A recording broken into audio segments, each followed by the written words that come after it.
How's it going, guys? Today I'm going to be featuring 3 ranked matches from the Tier 3 3v3 ranked season that we have for the first week of the March update. This one is a little different than the typical videos that we usually do, which would encompass basically one uh, good match from ranked. But the thing is, 3v3 ranked uh, just isn't long enough to actually warrant a entire video. So we decided to throw 3 of them together. I'm pretty sure all of these matches basically lasted like 5 minutes. But I also tried to choose the most interesting, as well as do sort of like a tier 3 what I recommend for this season. And realistically, going forward, what I will still recommend. Battleships, I will recommend pretty much any secondary battleship. Agincourt is what I decided to use, mainly because we don't get to use it too much in standard. Not only do we not play low tiers, but the thing is, this thing has 0 AA mounts, and CVs are fairly popular at those tiers because people like to play CVs when ships have no AA, so they can just, farm free damage. So we kind of avoid low tiers and Agincourt like the plague for standard. But Agincourt, if there is no CV, being able to use all of its secondaries, I'm pretty sure there's like 20 of them per side. Sort of like the lower tier Temu Schlieffen, although our Schlieffen is pretty bad in Legends after they nerfed it, so I guess it might not be that big of a difference. Schlieffen's still much better though. But yeah, Agincourt, secondary build, we are using Charles Madden, also properly meticulous instead of Master Mechanic, because we're realistically not going to go through 5 heals in pretty much 5-minute matches. And then on top of that, ever since they nerfed Master Mechanic to get rid of the 10% cooldown, you're definitely not going through all of those heals. And it's not like having Master Mechanic is going to make that much of a difference versus not. You're going to get 10% more HP per heal. But when you're this close, that 10% really isn't going to matter as much. Our team charged into the opposite cap. Usually we would move as a team. Although in this situation, Destroyer started playing last, I already decided to head towards B. Cruiser was coming with me, but the DD started playing and went the other way, and I guess the Cruiser thought he wanted to stay with the DD instead of going with the Battleship, so he lemminged with the DD, only shot the Battleship and ended up dying, as this Isokaze is full HP. The Phoenix was full HP, our DD tried to torp him, but Cruisers have sonar, so we dodged all the torpedoes. Enemy Isokaze dumps 2 sets of torps. He still has his third, so I'm assuming he's just gonna go get my broadside and finish me off. But luckily for us, he doesn't actually do that. I'm not really sure what happened. Maybe our secondaries AI gamed him and destroyed his torp tube, as we did get an incapacitation at the very end. Could have been his engine or rudder, but not sure what happened to his third rack of torpedoes. I don't think I incapped it when I shot him with HE or anything. But yeah, we survived 2 torpedoes with 1 bar of HP. We get our heal, and our secondaries were basically just cooking the enemy Kaiser. Not sure why he didn't use all of his guns, as we were just sailing flat broadside, and he just went bow in to get cooked. But yeah, we somehow pull out a 3 versus 1 after our 2 teammates just YOLO'd in and died. Yeah, kind of a lot of that this ranked season. It is tier 3, and these low tier ranked modes, not really for, I guess, competitive play. I don't think it ever has been. And as we keep it at these low tiers, I feel like it's more inclusive rather than exclusive, and thinking players are going to know what they're doing, they're definitely not. I also feel like I've seen a lot more players not in fleets than in fleets, so there is also that. Moving on, second ship I would recommend in another class for the destroyers, I would recommend Clemson.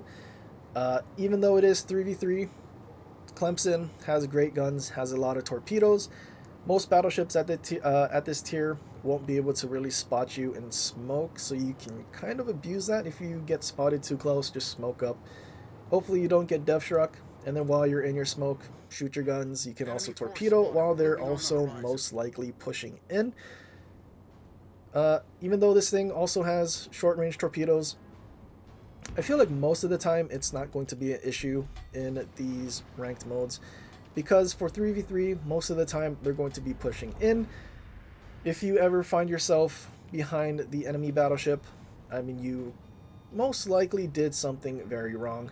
I mean, they could be going from one objective to the other, but then why would you not be in front of them to torp them while they got to that first objective? And if you're torping them from behind in their spawn, then that means you sailed around the border and found yourself chasing battleships and whatever in their spawn, and probably ended up getting your teammates killed because you didn't go after the enemy destroyer. The build I'm using is Mordoff. We just straight up went for as much DPM as we possibly could.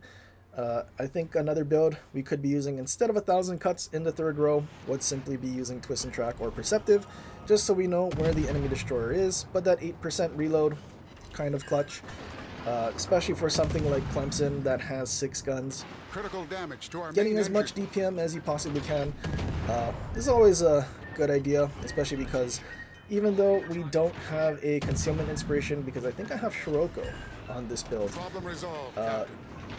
we're still able to outspot some of the other destroyers. And I mean, you're probably going to spot at the same time enemy Clemsons and whatnot.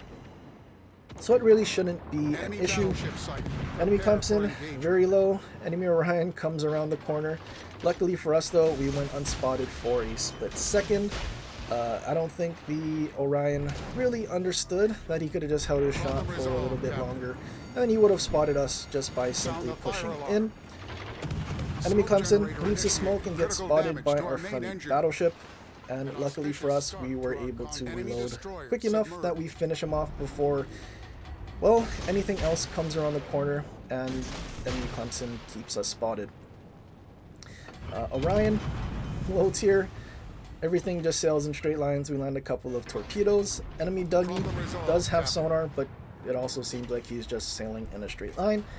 This is one of those moments where we're just going to simply use our smoke to hide from the enemy team, let our torps keep reloading, and just simply keep launching torpedoes. Enemy Dougie, even though it should have sonar, gets dev struck by torpedoes. He was at the back for so long, I don't think he had used his sonar yet, so I'm pretty sure he just died with his sonar without using it.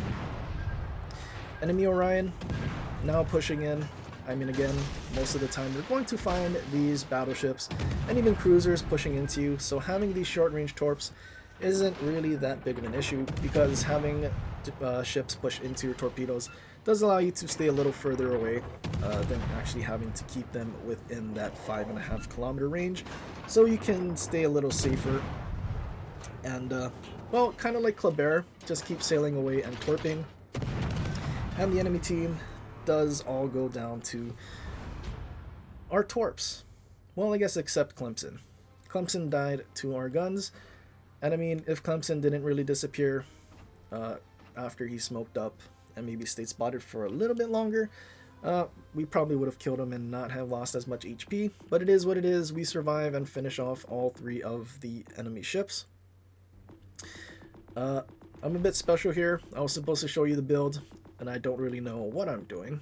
I knew I was supposed to show the build, and I don't know why I went to the artillery. Literally supposed to show you the build. Here's Mordoff, equivalent of Halsey. Just as much DPM as we possibly can. The only thing that would realistically be different would be Scirocco. You could probably just throw on Bay there. And then the base trait, not going to give you 6% reload, and instead I think Halsey does AP damage. Not the end of the world. Clemson still has very good DPM without Mordoff, so you should be absolutely fine. Now, the last ship I would recommend in the cruiser class is the Dougie. The Dougie is very demented. You can get away with so many dumb things in this thing. Except the Dougie in that last match that sailed flat broadside, didn't use the sonar, and ate all the torps. Don't do that. Dougie has 6 torpedoes per side, and at this tier, they do enough damage that the torpedoes can dev strike battleships at this tier, but also battleships don't have as much HP as higher tiers, so don't really need to worry about it nearly as much. Quick peek at our sonar range. just because I was kind of hoping to utilize it by spotting things through islands. But unfortunately, 3.5 kilometers, not that far, and the enemy Agincourt comes around the corner. Enemy Phoenix sailing in the opposite direction than I would have liked. We just simply launch our torps at the gray line because we're going to try to sail away now. And then unfortunately, enemy Arkansas is in front of us. I would like to very much use the other side torpedoes on my ship, but the issue is if you start angling in this thing, then you increase the risk of being citadeled. And in Arkansas, I mean, it's a premium ship. I'm sure they're probably using something with like drill bit or something. So one citadel is going to basically nuke me for all my health. I was kind of hoping the Arkansas would shoot a lot quicker, but he took forever, so I had to sail flat broadside for a very long time, which was not ideal. I also whiffed my first salvo on the enemy Phoenix. Not a little too much. The citadel basically starts where that first funnel is. Second salvo, we make our adjustment, but it's a little too late. We're not able to turn back in time. I think our only hope now is to try and get to this next island that could potentially protect us from the next salvo, but unfortunately we were a few seconds too slow. I think we might have been able to reach it if we were using the guy that does the maneuverability and speed, although I just simply decided to use Lemonnier because it had my Colbert like 1 million AP DPM build. So yeah, kind of why we just absolutely nuked the Omaha. Nope, not an Omaha, it's a Phoenix at tier 3, but basically the same hull. One of the things also about the Dougie, I mean, there's a lot of people that's been playing Phoenix. I ran into a lot of them. But Dougie, you can overmatch the enemy Phoenix and citadel it through the bow because the citadel is absolutely massive. But on the other hand, Phoenix can't do that back to the Dougie. So you're kind of forced to shoot HE at a Dougie, otherwise you're going to either overpen on its broadside, even with cruisers, maybe not the British, or you shoot HE. Meanwhile, you're just getting absolutely smashed by Dougie AP. It's just one of those things that allowed Dougie to get away with some pretty ridiculous things. I mean, this goes all the way back to when it was Arena in Tier 3 and you just simply use cruisers, div with like 1 DD. And then your Dougie, Emile, whatever, just dev striking enemy cruisers. It's just... Honestly, Dougie and Emile, I feel like are probably the dumbest ships in this game because they can't be punished by EP nearly as badly as I feel like they should. But yeah, this match, friendly battleships, both full HP, both kind of hiding. I mean, we dev struck the enemy Agincourt like a billion years ago, and none of them decided to really push in towards this enemy Arkansas. I guess now at the end, but I mean, they're full HP. Not sure what they were conserving it for. Maybe they didn't want to pay the service fee for sinking or something. But enemy team finally finishes off the enemy Arkansas. Also, I think funnily Arkansas secondaries did a lot of damage to us. I mean, he surely did a lot with his main battery and all those overpens, but those secondaries definitely did chunk us pretty good. Again, Arkansas being another one of those battleships that I would have recommended just because AI Gaming does do quite a bit at this tier. We're using Lemonnier. I think you can pretty much get away with anything. I just decided to use this because it was my AP build on Colbert, and I figured we were going to shoot AP most of the time because we can just absolutely nuke cruisers at this tier. In the Dougie, especially whenever you go against Phoenixes, those are probably the best targets you will ever want to shoot at in this game. And I have one last bonus match for you guys in the Dougie. I mean, something so questionable that I've ever seen in this game. I decided to just show it because, I mean, why not? So we're just minding our own business, YOLOing in as you do in the Dougie. I mean, it's 1 DD and 2 cruisers. Kind of ideal matchmaking for the Dougie because, I mean, tier 3, most of the time you're going to find things broadside. Unfortunately, we swapped to HE hoping to keep the DD spotted, but he goes unspotted and we have to shoot HE at a broadside MA. We dump our torpedoes at the DD in the smoke, and It's kind of unfortunate because an enemy Kuma shows up on our sonar behind the island. So not ideal situation here. No engine boost to help us accelerate faster. Kuma has torpedoes. I feel like I'm about to get death struck by torps. But yeah, dude just torped the island. I mean, I don't want to say that he's a bot because I feel that's mean. But at the same time, I feel like that's what like the AI bots do. Like if you play AI, maybe to get like your bureaus or whatever done, a lot of the bots in AI will actually do that. So it makes you wonder, are these actual real people or are these just like AI gaming bots? Some games out there put AI for people to actually kill. I feel like what is that like Chinese Battlefield knockoff thing? I know they had like AI in it, so people who were struggling to kill normal players had something to kill. It was one of those things. I mean, I'm not trying to be mean, but at the same time, it's kind of uber yuga tragic, and feels like that's what it was. But yeah, enemy Kuma.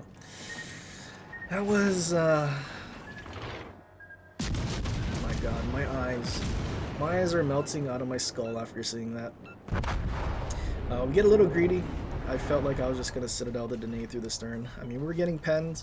I think I just aimed a little too high. We got greedy, turned enough broadside, and we ended up dying. Kind of unfortunate, but I mean, dude's on a sliver of HP. We just charged in and did all of that damage. There's no way our friendly Kuma is going to die to a sliver of HP Danae, as well as our full HP DD that's in the objective, right? Surely not. And then I notice friendly Kuma, relatively broadside, and only shooting AP. Danae does have a heal. Kuma is actually getting citadeled, because I'm pretty sure the entire like central part of the Kuma is a big citadel, but at least Kuma figures it out and angles, although he's absolutely struggling to kill a sliver of HP Danae. And our DD is also failing pretty miserably. This could have gone very badly, I think, if we didn't nuke the Danae like we did, because I don't really have faith in what I just witnessed. But anyway, just wanted to show that match because that was so the Kuma. But anyway, that's pretty much it for this one. I hope you guys enjoyed and found this useful, and maybe you guys will decide to use some of those ships. But either way, this was pretty fun. But hope you guys enjoyed. If you did, leave a like and subscribe for more, share with your friends, and leave a comment down below for the ships you want to see in the future. But anyway, guys, till next time, aloha.